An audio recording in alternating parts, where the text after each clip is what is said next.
بسم اللہ الرحمن الرحیم۔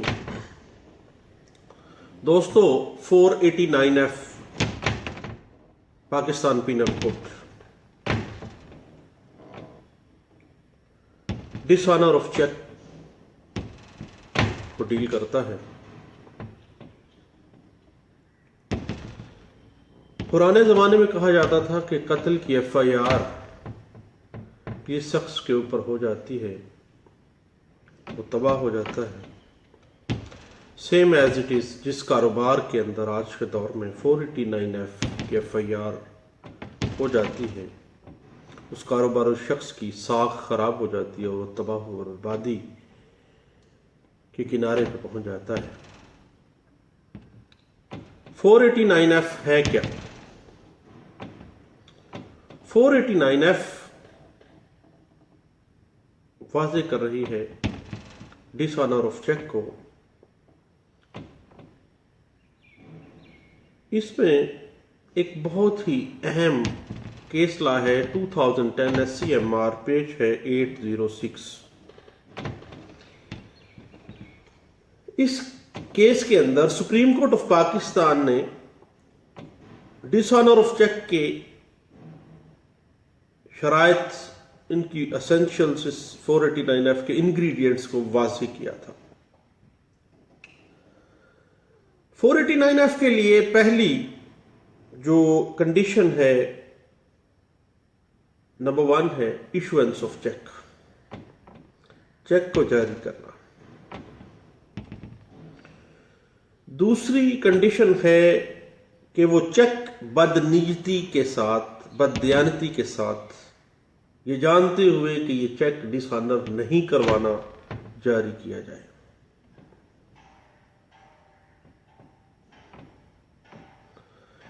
تیسرا انگریڈینٹ ہے چیک جاری کرنے کا مقصد جو ہے وہ ری پیمنٹ آف لون ہو، قرضے کی واپسی ہو،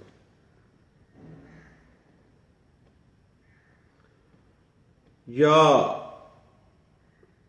ٹو فلفل این اوبلیگیشن، کسی معاہدے کی، کسی وعدے کی پاسداری ہو، اس کو فلفل کرنا ہو۔ اب معاملہ آ جاتا ہے اوبلیگیشن کا۔ اوبلیگیشن کا لفظ بہت وسیع لفظ ہے،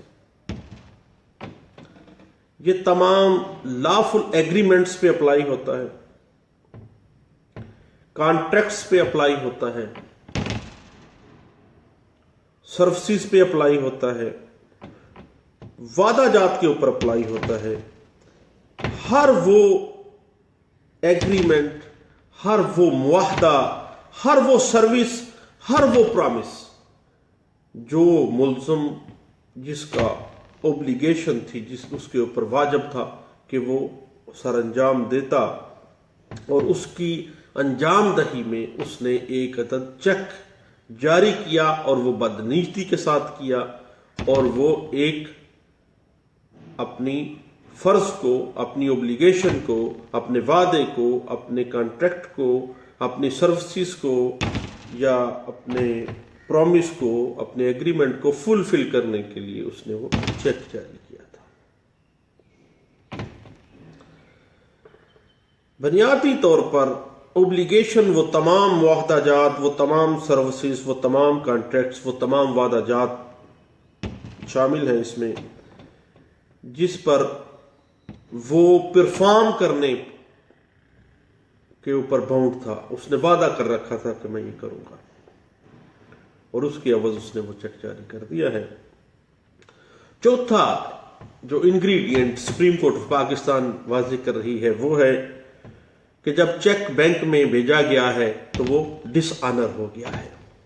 یہ 4 بنیادی انگریڈینٹ ہیں کہ ملزم کی طرف سے چیک جاری کیا گیا، بدنیتی کے ساتھ جاری کیا گیا، وہ کسی قرضے کی واپسی یا کسی معاہدے کے تحت کسی ذمہ داری کو پورا کرنے کے لیے وہ چیک جاری کیا گیا ہے۔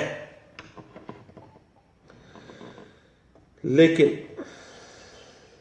ایک بات ذہن میں رکھیے گا دوستو، جو ایک بڑی غلطی ہماری کورٹس میں ہے، وہ یہ ہے کہ قانونی معاہدے کے اندر،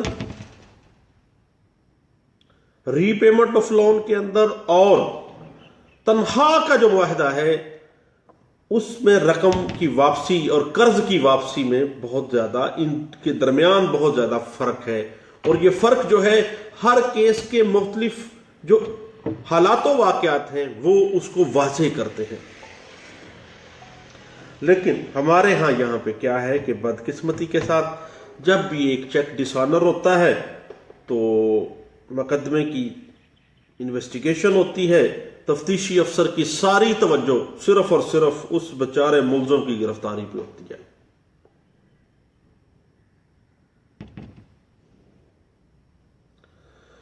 تفتیشی افسر مدعی کا بیان ریکارڈ کرتا ہے، بینک افسر کا بیان لیتا ہے، وجوہات نوٹ کرتا ہے کہ کس وجہ سے یہ چیک جو ہے وہ ڈس آنر ہوا ہے، مقدمے کا چالان جو ہے وہ جوڈیشل مجسٹریٹ کی عدالت میں جمع کروا دیتا ہے۔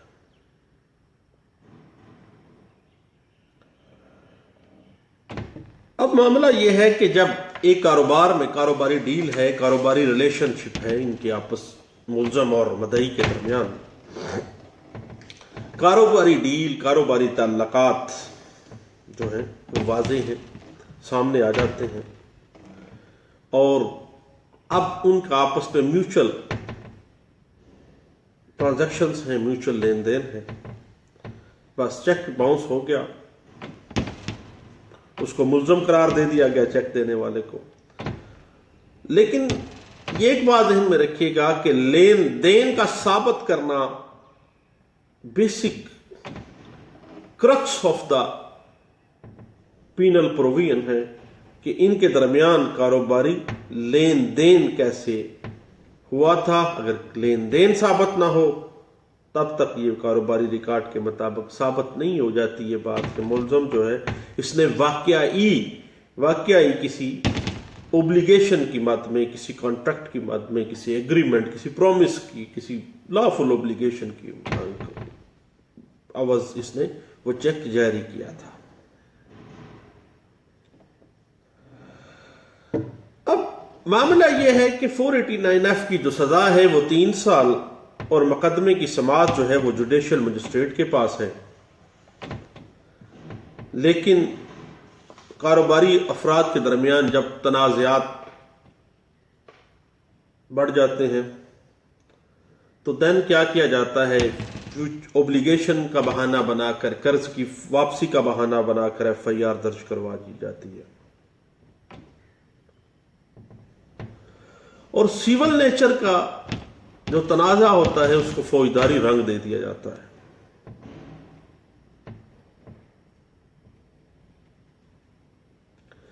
حالانکہ قانون کے اندر قطعی صورت ایسا معاملہ نہیں ہے کہ بس چیک جاری ہو گیا تو FIR ہوگی، بلکہ اس میں بہت سی چیزوں کو مد نظر رکھنا پڑے گا۔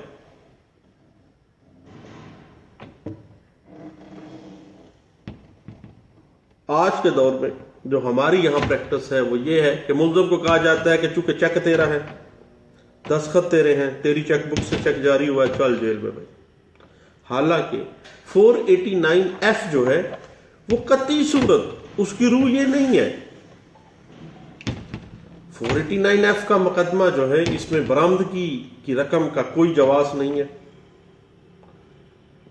اگر ریکوری کرنی ہے تو سپریم کورٹ آف پاکستان بھی کہتی ہے کہ 489F is not a recovery engine.